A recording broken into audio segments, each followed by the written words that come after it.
नबी है। एक आवाज कान में पड़ी, किसी ने हाय की, कराया, रहमतल लिल आलमीन के कदम रुक गए, वापस लौटे कि ये आवाज कहां से आई। ध्यान किया कि आवाज उमैया बिन खल्फ की हवेली से आ रही है, दुश्मन की हवेली, मुखालिफ आवाज वहां से आई। आका अलैहिस्सलाम करीब चले गए, फिर आवाज सुनी, दरवाजा खोल के रहमतुल्लाह, चूंकि जुर्रत थी, हाशमी थे, सादिक और अमीन थे, डर खतरा तो आपको था नहीं, जानते थे कि ये हवेली उमैया बिन खल्फ की। अंदर चले गए, क्या देखती है कि चक्की है, उस चक्की पे सर टेक कर हबशी गुलाम आंखें बंद करके बेहोश पड़ा हुआ, उसके कराहने की आवाज बहतक आ रही। आका अलैहिस्सलाम ने आगे बढ़कर, सर्दियों की ठंडी रात थी, उसके जिस्म पे कोई लिबास भी न था, बस सतर ढांपा हुआ था, कमीज नहीं थी, कोई कंबल चादर नहीं थी। वो गुलाम इस हाल में है। हजूर अलैहिस्सलाम ने उसे पकड़ा, अपनी गोद में रख लिया, माथे पे हाथ रखा, इतना तेज बुखार।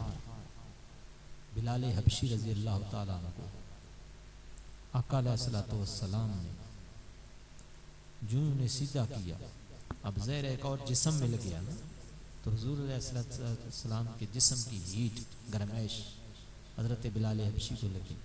हुजूर अलैहिस्सलाम ने सर पे हाथ रखा, तो बिलाल पानी मांगते हैं, आंखें बंद हैं। आका अलैहिस्सलाम ने उन्हें सीधा किया, अपनी चादर उतारी, नीचे बिछा के बिलाल को लिटाया, पानी डाला, पिलाया। अब पानी पी के बिलाल ने आंखें खोली, पूछा तो आप कौन? हुजूर अलैहिस्सलाम ने फरमाया आपको बुखार है। बिलाल कहने लगे कि हटे, मैं काम खत्म कर रहा हूं। आका ने कहा आप बीमार हैं, बुखार है, आप इस हाल में काम नहीं कर सकते। आंखों में आंसू लेके कहने लगे अगर आज काम न किया तो कल और दाने आ जाएंगे चक्की पे, काम डबल हो जाएगा, परसों फिर आ जाएंगे, फिर और ज्यादा बढ़ जाएगा बोझ। मैंने ये काम सारा खत्म करना। बुखार की हालत में भी बिलाल इसी तरह कर रहे, लेकिन हुजूर अलैहिस्सलाम ने फरमाया तू दानों की फिक्र ना कर, तेरी जगह मैं तेरे दाने पीस लूंगा, आटा मैं बना। नाराए तकबीर, नाराए रिसालत, नाराए हैदरी। तेरी जगह मैं चक्की पीस लूंगा, तू परेशान ना हो, सीधा हो बैठ। आका अलैहिस्सलाम ने उन्हें अपनी चादर दी, उन्हें बिठा दिया, कहा आप यहाँ लेट जाए, मैं आपके लिए कोई दवाई का बंदोबस्त करता हूँ, खाने पीने का बंदोबस्त करता हूँ।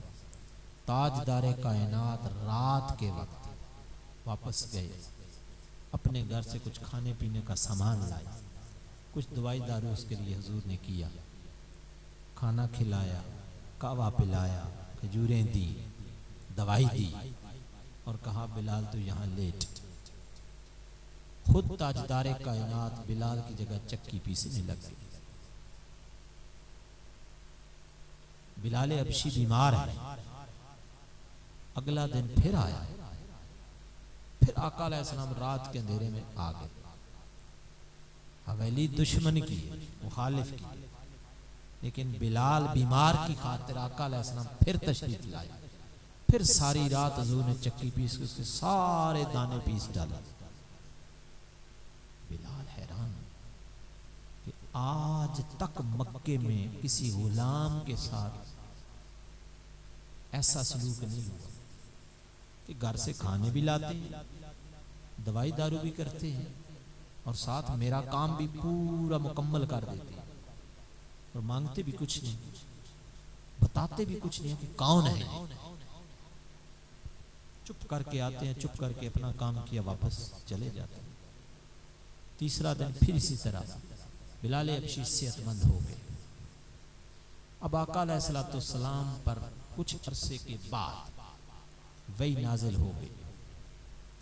ताजदार कायनात हजरत मोहम्मद मुस्तफ़ा सल्लल्लाहु अलैहि वसल्लम अबू बकर सिद्दीक के साथ गारे हिरा में थे। जब वहां से निकले, आका अलैहिस्सलाम फरमाने लगे, अबू बकर प्यास लगी, तो पानी। अबू बकर सिद्दीक रज़ी अल्लाह ताला अन्हु करते हैं, आका यहाँ पानी तो नहीं है। सामने देखा दूर एक गुलाम बकरियां चरा रहा। आका ने फरमाया उसकी बकरियों के पास दूध होगा, आओ उससे दूध ही लेते हैं और अपनी प्यास बुझा लेते हैं। वो गुलाम उमैया बिन खल्फ का गुलाम बिलाल थे। हुजूर अलैहिस्सलाम और अबू बकर सिद्दीक बिलाल हबशी के पास चले गए। उनसे जाके पूछा कि हमें प्यास लगी है, क्या तेरी बकरियों में दूध है, क्या हम उसका दूध निकाल लें? बिलाल देखते हैं बंदा तो वही है रात वाला,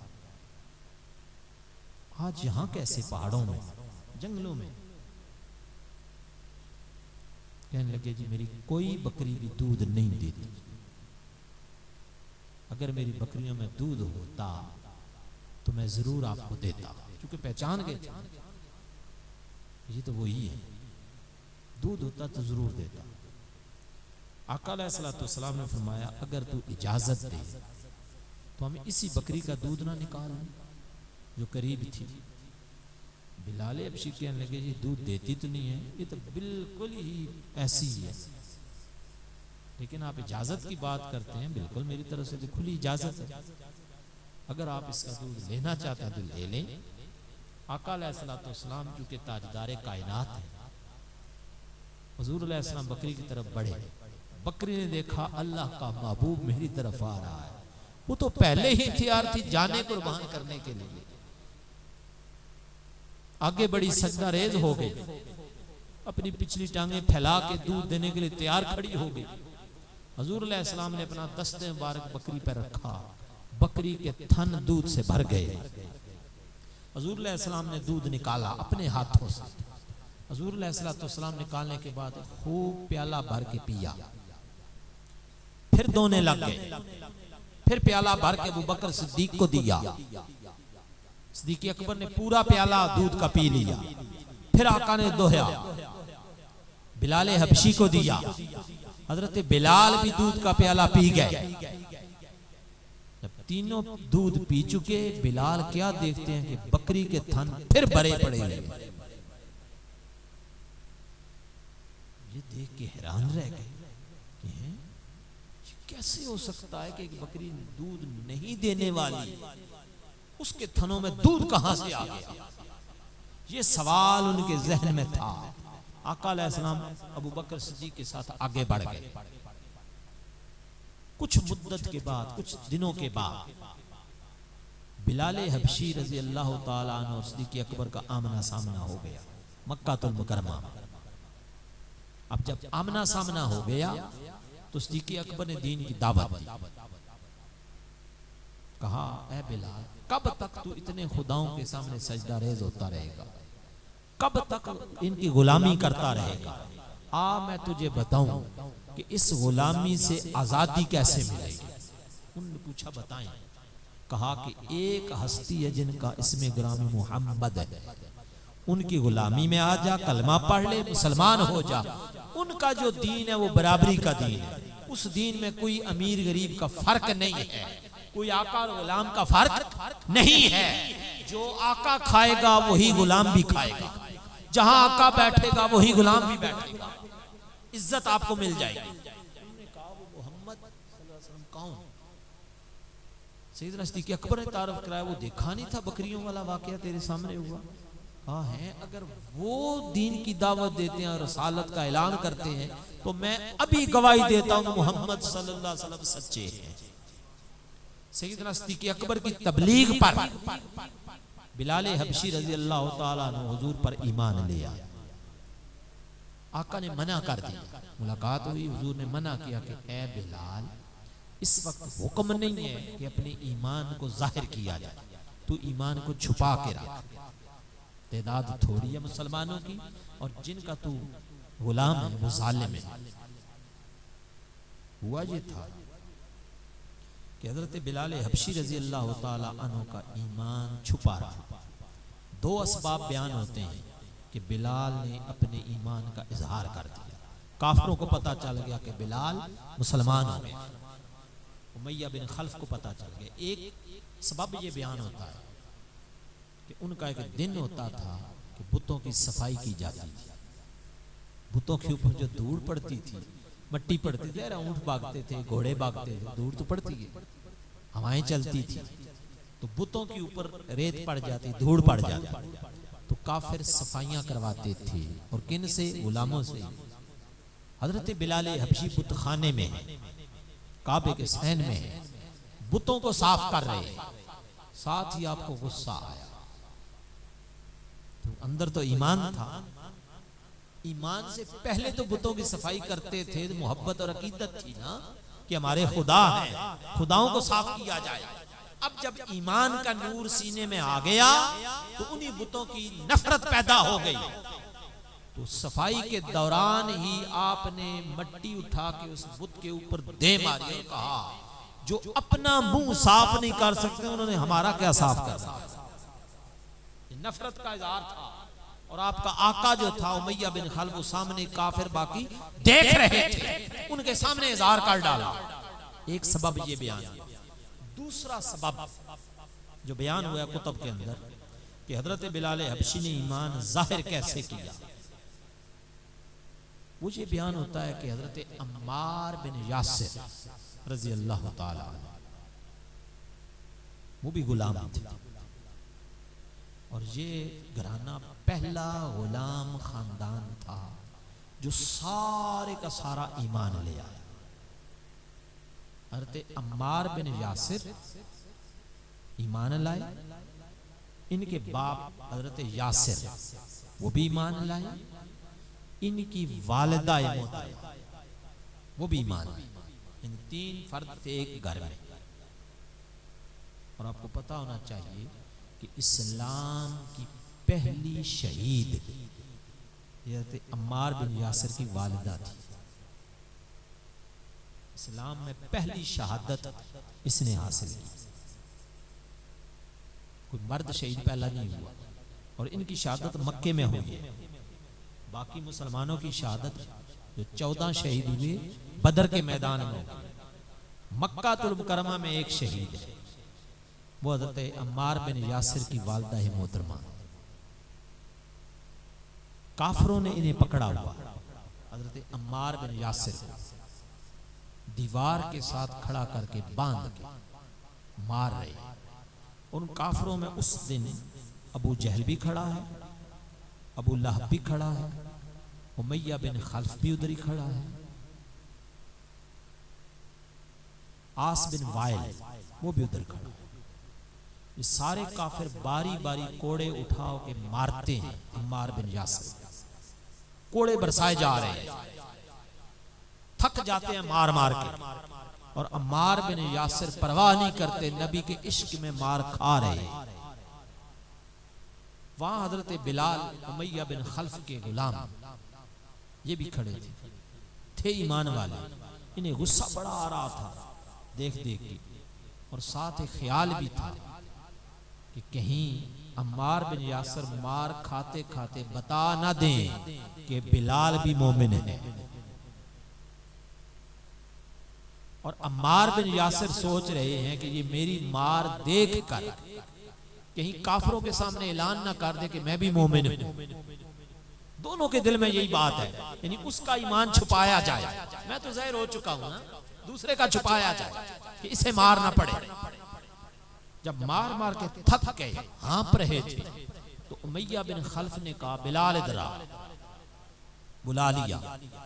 हजरत बिलाल हबशी आए।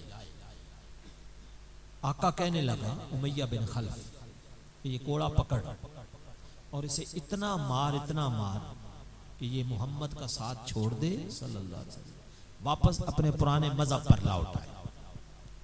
हजरत बिलाल हबशी ने कोड़ा उठाया, अम्मार बिन यासर सीधे खड़े हुए, आगे कदम बढ़ाए, इशारा किया कि करीब आ। हजरत बिलाल हबशी करीब गए।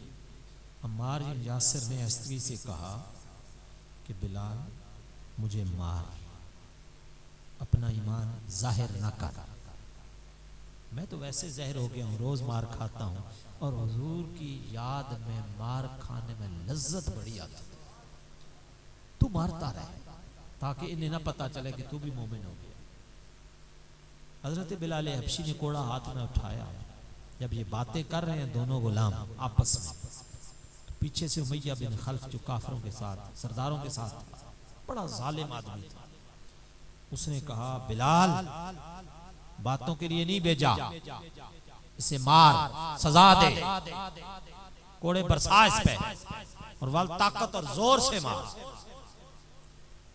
हजरत बिलाल हबशी अब सोचने लग गए, कभी अबू जहल को तकते हैं, अबू लहब को देखते हैं, उतबा को देखते हैं, शैबा को देखते हैं, वलीद बिन मुगीरा इधर खड़ा है, उमैया बिन खल्फ खड़ा है, आस बिन वाइल खड़ा है, ये सारे काफिर थे, उनको देखते हैं। फिर अम्मार बिन यासर को तकते हैं, इतने काफिर इस एक को मार रहे हैं, तो यासिर को, अगर अम्मार बिन यासर को कोई परवाह नहीं होती, हंस रहा है, तो बिलाल सोचने लगे अगर ये अकेला मार खाता है सबसे, परवाह नहीं करता, अगर इसकी मार दो बंदों में तकसीम कर दी जाए, मैं भी मार खाऊं ये भी खाए, कम से कम उसका बोझ तो हल्का होगा ना। फैसला कर लिया। सबको देख कर बिलाल हबशी ने अपना कोड़ा लहराना शुरू कर दिया हवा में। हवा में काफी देर तक लहराते रहे और काफरों को तकते रहे, उमैया बिन खल्फ के चेहरे को तकते रहे और लहराते लहराते जोर से फेंका उमैया बिन खल्फ की तरफ, कोड़े को छोड़ दिया, नारा बुलंद किया कि उमैया सच है कि मोहम्मद सच्चे रसूल है, अब मैं नहीं छुपाता, अपना ईमान जाहिर कर बैठे। अब काफिरों ने जब ये सुना कि बिलाल भी मोमिन है, उन्होंने उमैया बिन खल्फ की तरफ तनज़िया नजरों से देखा और जुबानों से कहने लगे, उमैया तू अम्मार को मारता है, अपने घर में जो गुलाम रखा हुआ है तेरा गुलाम है, इसकी तुझे खबर ही नहीं। उस दिन बड़ी बेइज्जती हुई उमैया बिन खल्फ की कि इसका गुलाम भी से इसका मजहब छोड़ चुका है, इसका दीन छोड़ चुका है।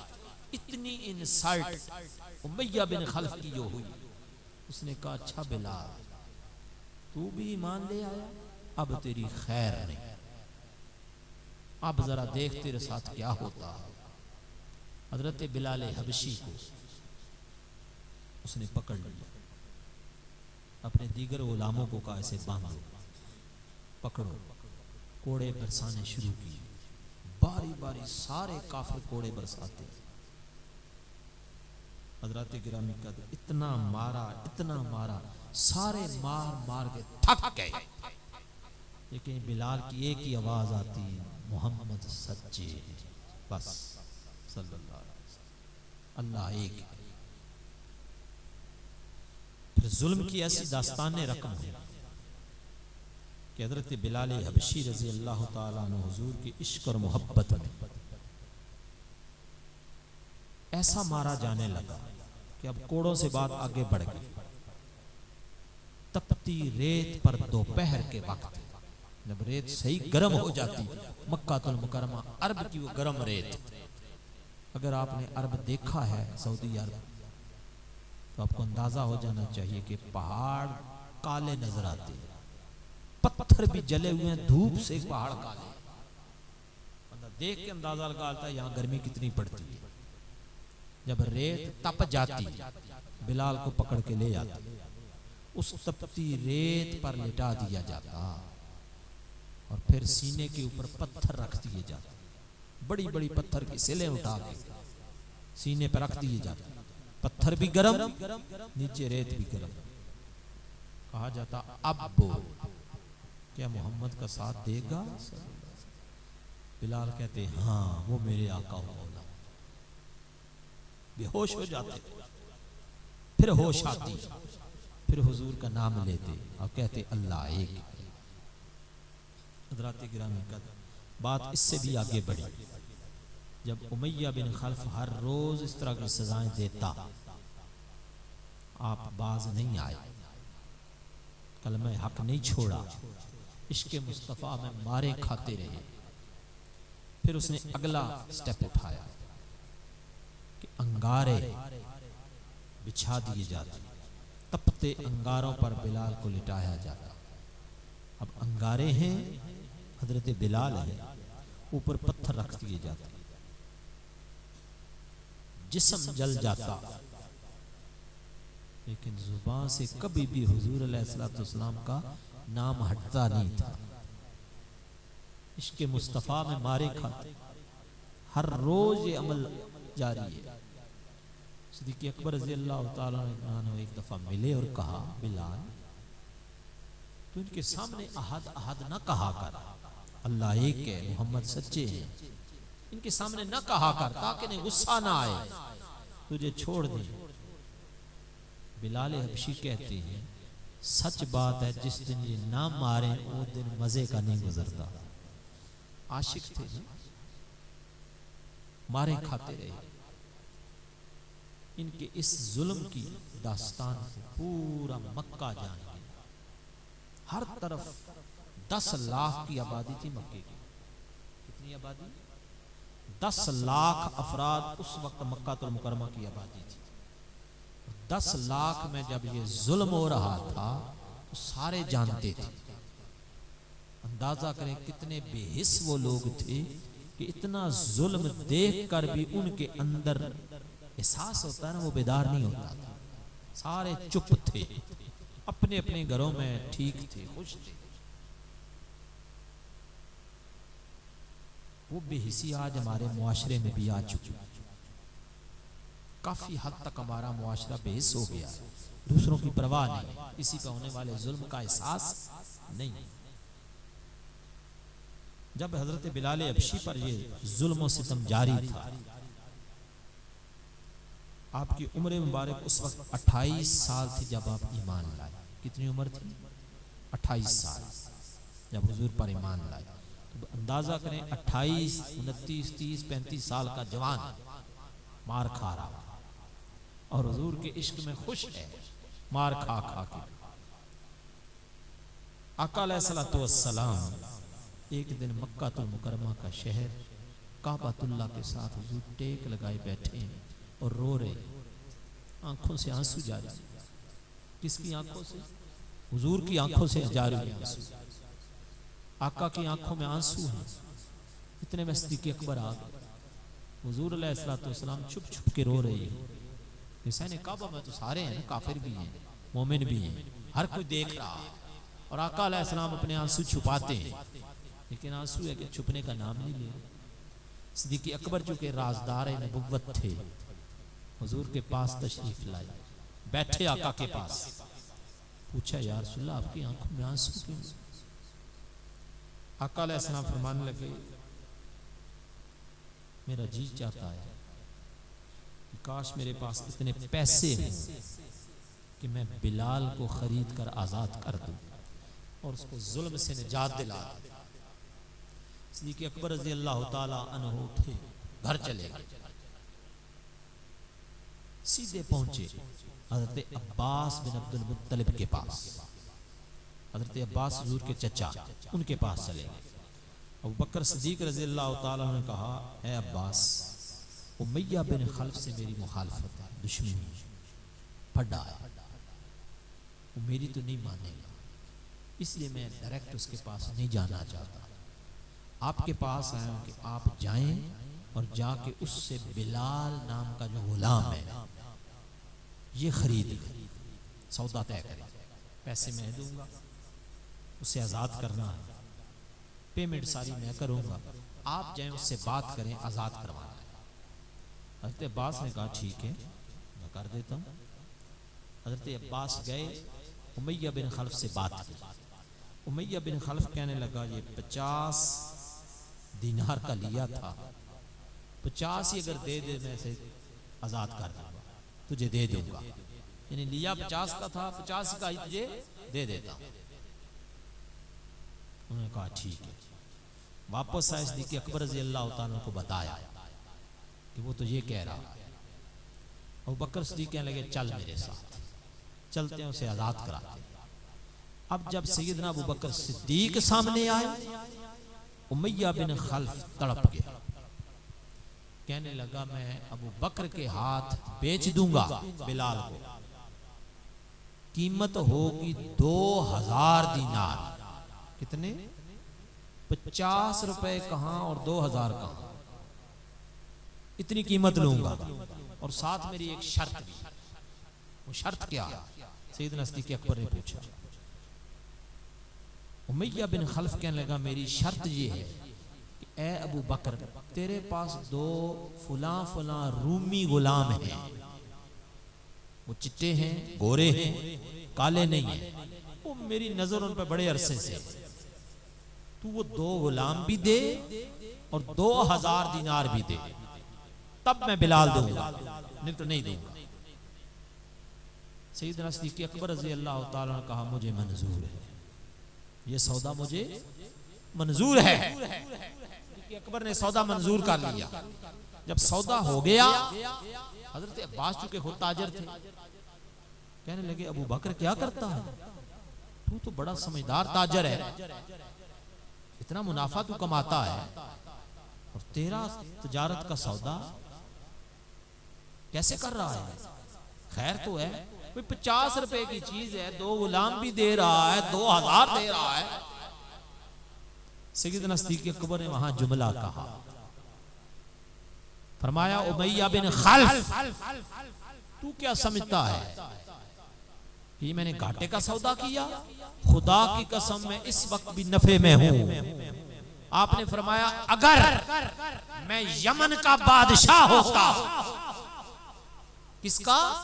उस जमाने में यमन सुपर पावर थी, मैं यमन का बादशाह होता, मेरे आका मौला मोहम्मद रसूलुल्लाह कहते बिलाल को आजाद करवाना है, उसका जाके मुल अदा करे, और तू मुझसे कहता कि यमन की बादशाही सारी मुझे दे दे, मैं तुझे यमन की बादशाही देकर भी बिलाल खरीद लेता, और फिर भी मैं समझता कि मैंने सौदा सस्ता कर लिया। ये पकड़ 2000, ये दोनों गुलाम भी पकड़, वो तीनों चीजें उसके सपुर्द कर दी और बिलाल हबशी को लेके चले। बिलाल के जिस्म पे लिबास न था, खून रिस रहा था। हजरत बिलाल हबशी को देखा तो हुजूर अलैहिस्सलातु वस्सलाम की तरफ नहीं लाई। बिलाल खुश है कि अभी आका के कदमों में जाऊंगा। सिद्दीक़ अकबर ने कहा बिलाल नहीं, पहले मेरे घर चल। पूछने लगे अबू बकर क्यों, आपके घर क्यों जाऊं? सिद्दीक़ अकबर कहने लगे इसलिए कि आका अलैहिस्सलातु वस्सलाम इस वक्त बड़े रंजीदा, हुजूर अलैहिस्सलातु वस्सलाम रो रहे थे, तुझे याद कर रहे थे, चाहते थे आजाद हो जाए। अगर इसी हालत में मैं तुझे हुजूर के पास ले गया और आका ने देख लिया कि तेरे जिस्म से खून निकल रहा है, अभी ताजी ताजी मार खाई है, तो हुजूर और परेशान होंगे। मैं नहीं चाहता कि मैं अपने आका को परेशान और ज्यादा करूं। तू मेरे घर चल, पहले मैं तेरे जख्म साफ करूं, तुझे लिबास दूं, कमीज पहन के हुजूर की खिदमत में जाना। घर लाया, अपना लिबास दिया, जख्म साफ की, पट्टी की,